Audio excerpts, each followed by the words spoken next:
Bonjour Jocelyne Béroir, Bonjour Barbara. comment ça va? Ah, je vais. Tu as Ça va, toujours la ça pêche et va. le sourire? J'ai pas trop le choix. Pourquoi? En ce moment, c'est une période un peu chargée. Voilà, donc j'ai intérêt à avoir l'énergie et la belle énergie, c'est mieux. Comment tu sens le contexte? Parce qu'il y a beaucoup de gens, quand tu leur dis comment ça va, ils disent oh, ça va, on essaie de faire aller, ils te parlent de la crise. Toi, non, tu traces ta route, tu avances. Non, j'ai mes moments de colère, mes moments où, mais ça ne dure pas longtemps, quoi. C'est-à-dire que il y a des choses que je ne comprends pas, il y a des choses qui sont un peu agaçantes. Mais si tu veux, le Covid, le seul point négatif du Covid, c'est la douleur que ça entraîne, puisqu'on on perd du monde. Voilà, c'est ça, il y a des gens qui meurent de ça. Et voilà, donc c'est cette partie-là qui est la plus redoutable. Mais bon, rester enfermé, ça ne me gêne pas, puisque je suis tout le temps, j'ai toujours été en balade, j'ai eu la chance de voyager un peu partout depuis mon enfance d'ailleurs. Ce qui fait que rester un peu sur place me permet de faire de la photo, me permet de faire du dessin, me permet de faire plein d'autres choses. Donc je ne me plains pas, ça, tout va bien. Effectivement, tu as beaucoup voyagé avec Kassa, mais donc tu aimes bien être un peu recluse, être un petit peu enfermée avec toi-même, en fait. Ça t'est utile? Ça fait du bien, ça fait vraiment du bien de pouvoir être là, choisir ce qu'on a envie de faire, lire, écouter de la musique, ne pas avoir à s'occuper de quelqu'un, Être etc. sollicité ailleurs. Voilà. Tu es d'où, Jocelyne? Je suis née à la Martinique, voilà, à Fort-de-France, mais l'année d'après, mes parents ont été à Cheshire. Donc je suis du Petit Paradis, du signe de la Vierge. J'ai été au couvent de Cluny, donc je suis... Et là, tu as écrit un ouvrage, Loin de la mer, L''AMER. Donc, c'est une autobiographie. Pourquoi l'avoir écrite et pourquoi maintenant? Alors, en 2013, très exactement, je faisais une interview parce qu'on me présentait l'album de Kassav. Je ne sais plus quelle était la question et j'ai répondu, il est temps d'écrire l'histoire de Kassav. Et ça a été entendu par le Cherche Midi qui a contacté mon manager qui m'a dit rappelle le PDG, etc. Il m'a dit bon, moi je veux pas la bio de Kassav, je veux Kassav vu de l'intérieur. Kassav vu de l'intérieur, c'est-à-dire je raconte mon épopée Kassav, comment je l'ai vécu et tout. Et en fait, en réfléchissant, je me suis dit mais il y a plein de gens qui se sont posé la question comment Jocelyne Béroir a pu se retrouver avec ce groupe de bonhommes. Donc il fallait que j'explique un peu toute ma traversée, toute mon enfance, enfin mon éducation, les gens que j'ai rencontrés, ce que j'ai fait avant Kassav, pour qu'on comprenne que naturellement je pouvais être là. C'était pas prédestiné, Voilà. du coup? Non, pas du tout, parce que déjà chez nous, être artiste, en général, on ne vous élève pas à être artiste, hein. On vous élève à avoir, pour avoir... enfin, on vous met sur orbite.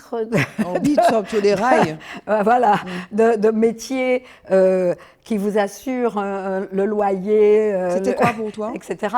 Alors, moi, c'était plutôt dans la médecine. J'aimais les sciences. J'avais un bac scientifique, un bac D. Et donc, j'hésitais entre la médecine et la pharmacie. Mais en médecine, je voulais faire de la recherche. En pharmacie, je me disais, bon, la recherche de médicaments, peut-être pas, mais bon, derrière mon officine, je pourrais dessiner un peu. Donc, c'était un mauvais calcul, évidemment. Et puis voilà, donc je suis partie étudier la pharmacie à Caen, en Normandie. Et puis, au bout de 2 ans, j'ai compris que ce n'était pas pour moi. La première année, j'ai eu un accident de voiture, éjecté de la voiture. La deuxième année, une infection des yeux suite à une varicelle. J'ai dit, Jocelyne, c'est pas pour toi. Et comme je rêvais d'aller aux Beaux-Arts à Paris, j'ai passé le concours d'entrée de l'École nationale supérieure des Beaux-Arts de Paris. Donc, je me suis retrouvée à Paris, donc dans le fief, puisque là, j'ai retrouvé mon frère Michel qui faisait de la musique, qui m'a présenté à plein de musiciens. Et puis, je me suis retrouvée à faire plus de musique qu'à aller à mes cours de Beaux-Arts. aux Beaux-Arts. Voilà. Donc, en fait, la musique, en tout cas ta carrière, donc, le hasard, en fait, la synchronicité peut-être, le destin. En fait, je dis simplement, la musique a volé ma vie. Voilà. Mais pour le meilleur. Mais pour le meilleur, bien sûr, je ne me plains pas. Mais alors, donc finalement, tu es d'accord que c'était un petit peu le fruit du hasard, en fait. C'était pas forcément une volonté agissante. Non, mais je pense que j'en avais vraiment envie, parce que depuis petite, depuis l'âge de, je sais pas moi, 12 ans, 14 ans, je commençais déjà à chanter. J'aimais Piaf, donc je chantais Piaf, je piaffais toute la journée. Et avec mon frère, j'ai eu l'occasion en fait d'apprendre tout le répertoire de Léonard Gabriel Sohim, puisqu'on avait le livre Ça c'est la Martinique sur le piano. Moi, je faisais du piano classique, je ne savais pas m'accompagner au piano à la begin et tout, donc, mais mon frère le faisait. Et voilà. Aujourd'hui, tu joues du piano? Je peux vaguement jouer, mais je suis pas douée, quoi. J'ai tout perdu. J'ai quand même appris le piano pendant 6 ans, piano classique. Alors, si on me donne une partition, je vais peut-être réussir vaguement à la déchiffrer et tout, parce que j'ai le souvenir du solfège, etc. Mais la pratique, même les doigts, j'ai tout perdu. Et tu as appris à chanter? J'ai pris des cours de chant. Je n'ai pas appris à chanter, je chantais comme ça, naturellement. Et puis quand j'ai, à Paris, avec un des premiers groupes avec lesquels je faisais du bal et des manifestations anti-guyanaises sur la place de Paris, un d'entre eux m'a dit « Ah, je connais un prof de chant, si tu as envie de prendre des cours ». J'ai dit « Ah ben oui, ça serait bien de peaufiner ». Donc j'ai été apprendre à respirer, à chanter, machin. Mais j'ai encore besoin de prendre des cours. Disons qu'on a toujours besoin de corriger des défauts, repartir à zéro quelquefois, améliorer, quoi, s'améliorer. Alors, je t'ai posé une question, donc d'où vient l'idée de cette biographie? Donc, on est revenu à 2013. Donc, c'est toi qui t'y es collé, en fait. Ben, c'est un peu ça, parce que bon, mes copains, c'est pas vraiment leur truc non plus. Disons que j'ai toujours été celle qui faisait les rédactions d'un peu toutes sortes de choses, sauf lorsque nous avions la chance d'avoir des écrivains comme Patrick Chamoiseau, comme Bertrand Dical, à nous écrire les bios résumés lors de sorties de disques et compagnie pour présenter certains albums. Mais la bio, en général, c'était moi qui la mettais à jour. Les interviews, c'est moi qui les faisais. Donc, en fait, l'histoire de Cassav, je la connaissais sur le bout des doigts. Donc, je pouvais raconter l'histoire de Cassav, voilà, en demandant évidemment aux autres des précisions, ci ou ça. Mais j'avais quand même toute la trame. Et puis, tu as documenté ça, tu as photographié cette histoire, parce que tu es photographe. Oui, depuis 1983, quand je suis arrivée dans Cassav, j'ai passé mon temps à photographier mes copains. Alors, j'ai plus de photos d'eux que de moi, mais c'est pas grave. Mais oui, tu étais derrière l'appareil, c'est normal. Et d'autres personnes me photographiaient, donc heureusement. Et alors, comme tu as ce regard extérieur, est-ce que dès la naissance, parce que Cassav, c'est 79, 82, enfin des premières dates importantes, donc 79, c'est Soleil, c'est ça? Non, 80, Soleil. 80, Soleil. 80, ouais. 82, mais tu vas me corriger, ou 83, c'est Zoukla, c'est le médicament? Non, c'est 84. Ah, ben voilà, c'est arrivé après. Disons qu'il y a eu le premier album Love and Cadence, et puis il y a eu l'album Soleil. À partir de 80, alors ça c'était 80, 81, il y a eu notre album, je crois, ça devait être Soukounian ou un truc comme ça. Et puis, et après en 83, moi je rejoins le groupe en 83.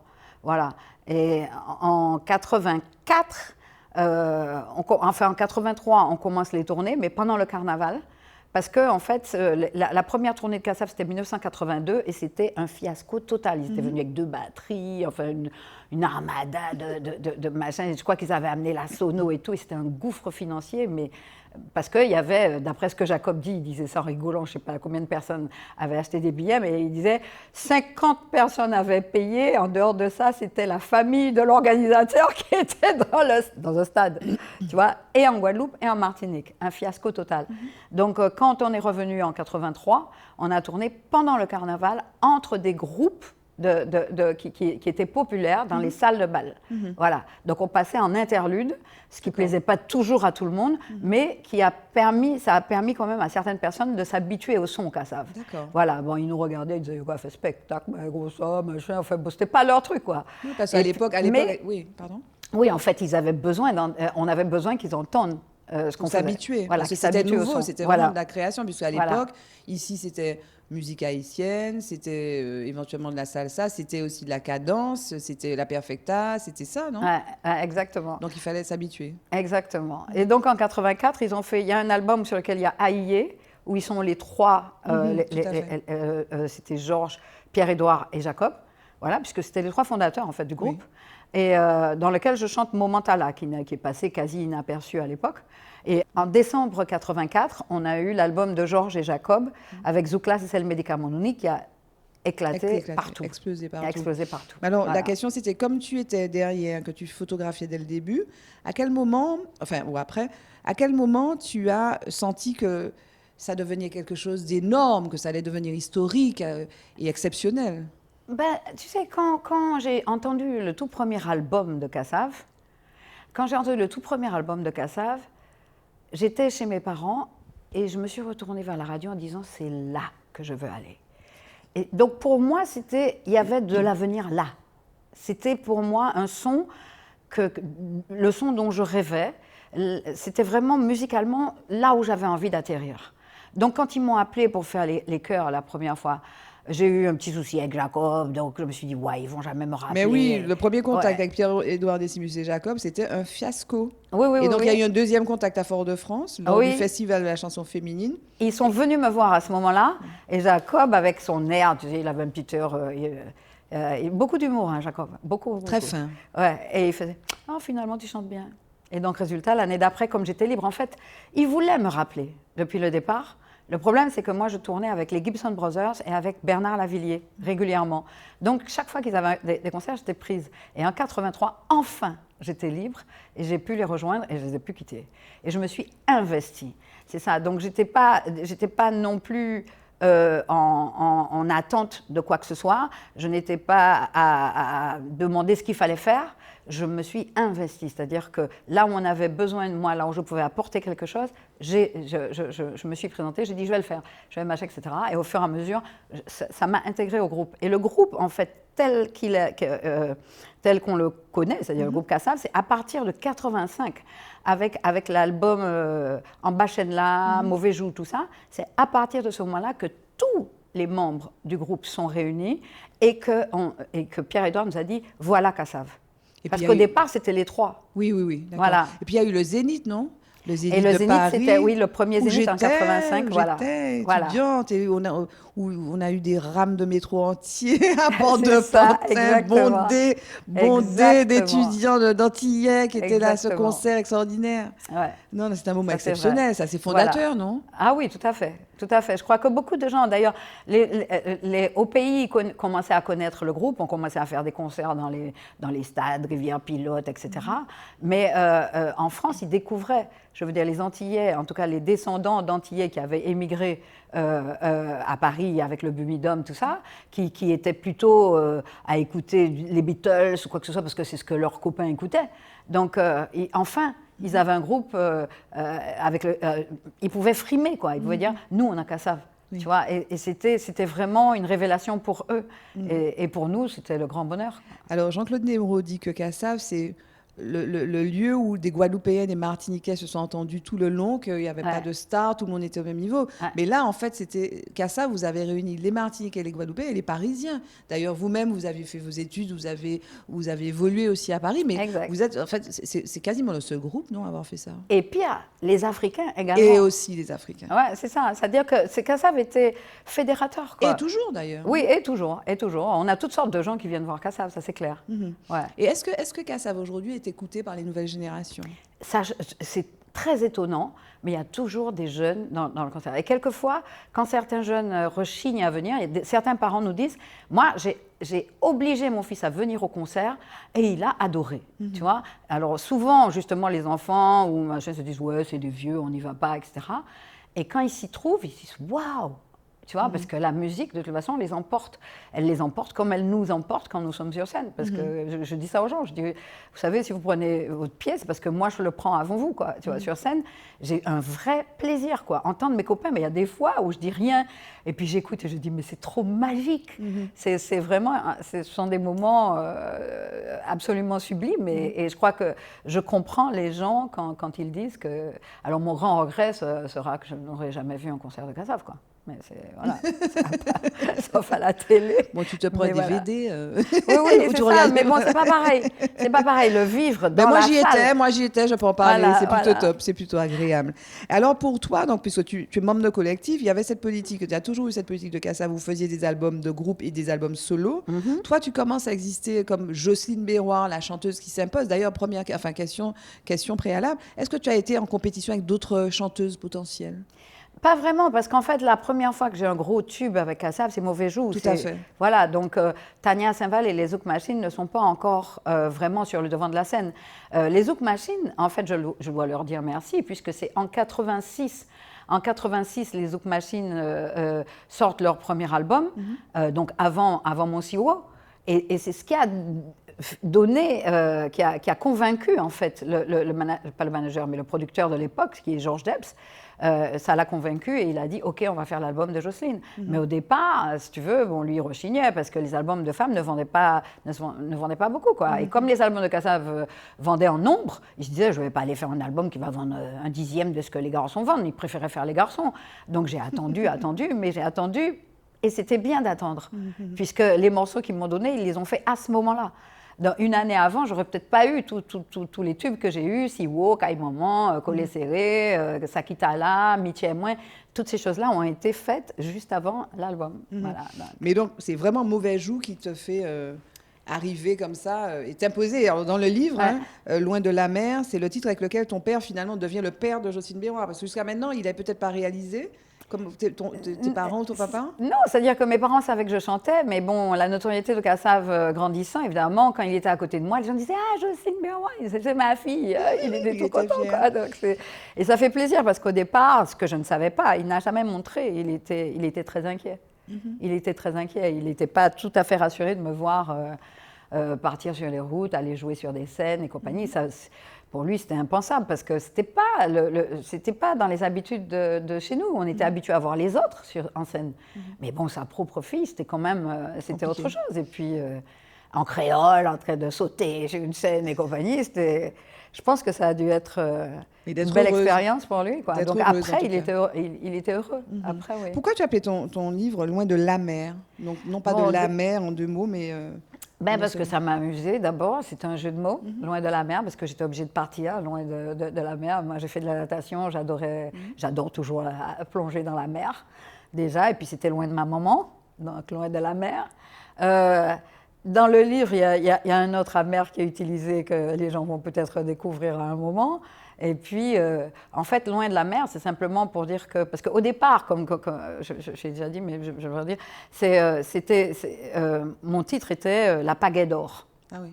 La pagaie d'or, c'est-à-dire qu'on avait bien galéré, quoi. C'est-à-dire qu'on défrichait, donc évidemment, on a essuyé toutes sortes de trucs, des concerts non payés, des histoires de machin, enfin, toutes les aventures qu'on a eues en Afrique et même en France. Je veux dire, bon, c'était... Il y avait... on défrichait, quoi. Donc, c'était un peu dur. J'avais dit, on mérite la pagaie d'or. Tu vois, donc c'était un peu ça.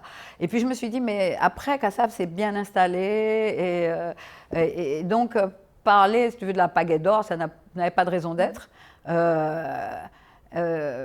Et donc, je me suis dit, bon, comment peut-on appeler? Et quand on regarde l'histoire, quand on se rend compte de tous les combats qu'on a eu à mener, parce que ne serait-ce que pour avoir, parce que tu sais, tu es française, tu pars en France, le groupe a été créé à Paris, donc quand on commençait à avoir des succès, on s'est dit, bon, on va essayer le son est bon et tout, on va essayer de démarcher une major en France. On était trop roots. Ils ne comprenaient pas. Bon, la compagnie créole, ça fonctionnait, ça suffisait. Vous avez quand même signé avec Sony?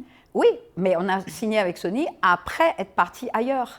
Et en fait, on est parti en Afrique parce qu'on s'est dit, si la France ne veut pas de nous, le reste du monde peut-être. Et l'Afrique était amoureuse de Kassav déjà. Donc elle nous a appelés, on est allés. Et là, on a fait des scores, ce qui fait que les autres ont bondi sur nous en se disant, on est en train de rater quelque chose parce qu'ils ont des calculettes qui fonctionnent, quoi. C'est tout, hein, c'est pas compliqué. C'est du business. Aujourd'hui, donc, Kassav, donc, avec le départ de Jacob, c'est quoi l'avenir de Kassav?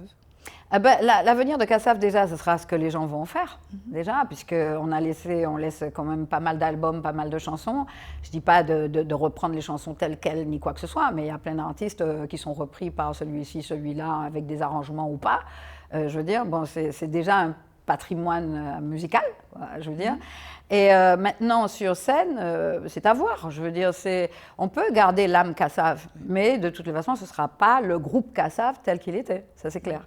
Parce qu'il manque un élément essentiel qui est Jacob, c'est clair. Qui était l'un des cofondateurs. Oui. Et puis, il avait une voix particulière. Il y a plein de gens qui essaient de l'imiter. Son fils a à peu près la même voix. J'essaie de le convaincre à venir chanter au moins.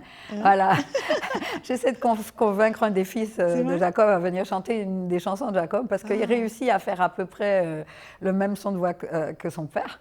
Et j'aurais bien aimé à l'hommage qu'on rendra à Jacob, parce qu'on lui doit ça. Oui. Tu vois, je crois, ne serait-ce que, bon, alors je ne sais pas si à ce moment-là on dira au revoir au public ou quoi, parce que, bon, tu sais, on n'est plus très jeune déjà. Faire des tournées comme on faisait avant, ce serait peut-être un peu de la folie, tu vois. D'autant que, bon, ça abîme bien quand même les avions, les décalages horaires, tout ça. Et donc, ça ne veut pas dire qu'on ne va plus jamais chanter. On va certainement continuer à chanter. Moi, je sais que je peux faire des concerts en solo encore, quoi. Mais je sais qu'il faut que je ralentisse, que je me pose, que peut-être que je change un peu de répertoire, ou alors que j'adoucisse tout un début, je ne sais pas. Tu vois, je suis en train de réfléchir à une nouvelle formule, à un nouveau truc, mais de toute façon, les gros tubes, je vais toujours être obligée de les chanter, mais je peux proposer aussi autre chose, faire des salles plus petites, ça ne me dérange pas. Disons que c'est une autre, il faut imaginer une nouvelle vie, autre chose, et en gardant toujours l'âme, en tout cas tout ce qu'on a appris en étant dans Kassav, c'est-à-dire la rigueur. Faire un concert, c'est pas simplement appeler des copains musiciens et puis monter un répertoire et puis on va sur scène et puis on balance des morceaux. Il y a toute une mise en scène. Et puis, je veux dire, quand on égrène les morceaux, je veux dire, ça doit avoir un certain sens. Je veux dire, c'est toute une scénographie quelque part. Donc, c'est pas un truc.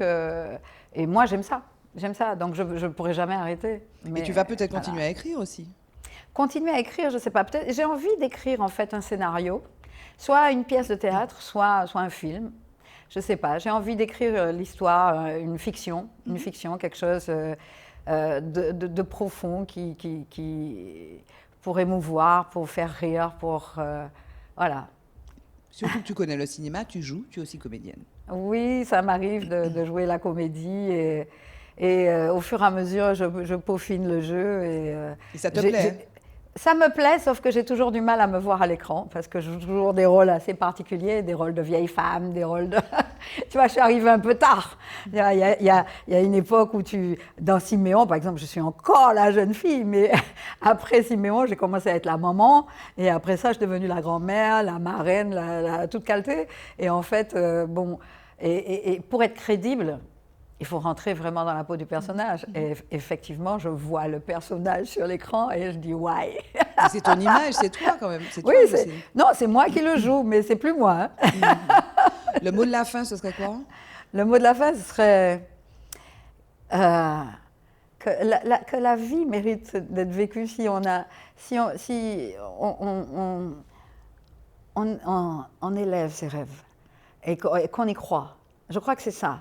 Parce qu'avec Kassav, disons, moi j'ai toujours été un peu comme ça. C'est-à-dire que mon père était sévère et compagnie, donc je rêvais de l'après. Qu'est-ce que je ferais après? Voilà. Et donc je dessinais, je faisais des tas de choses, je préparais l'après. Et en fait, avec Kassav, c'était ça. On devait créer quelque chose. On l'a créé. Maintenant, qu'est-ce qu'on fait? On va encore plus loin. On essaie de machin. Et puis il faut aller sur d'autres continents, etc. Et tout ça, c'était nos rêves. Et on y est arrivé. Donc je dis aux enfants, surtout, ne commencez pas par penser qu'on va vous arrêter.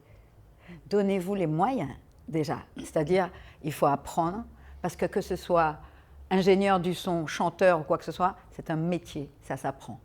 Voilà. En tout cas, bravo et merci. Merci.